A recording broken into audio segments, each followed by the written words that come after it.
మనిషి జీవితంలో మరొక ఆశీర్వాదమునకు కారణం ఏమిటంటే ఆరోగ్యం. ఆరోగ్యం డబ్బులు ఇస్తే వచ్చేది కాదు, దేవుని దయ వలన రావాలి. మనం ఆరోగ్యవంతులుగా బ్రతకాలి, కడుపు నిండా భోజనం చేసి అరిగించుకోవాలంటే దేవుని కృప ఉండాలి. అరిగించుకోవడం అంటే బేషన్లు తినడం కాదు, దానికి కూడా ఒక లిమిట్ ఉండాలి.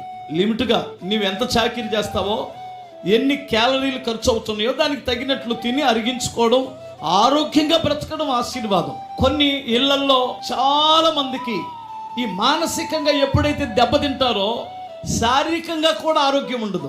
మానసిక పరిస్థితులే అది నువ్వు ఆరోగ్యంగా ఉన్నా అనారోగ్యంగా ఉండాలన్నా నీ మానసిక పరిస్థితులు నిర్ణయిస్తాయి.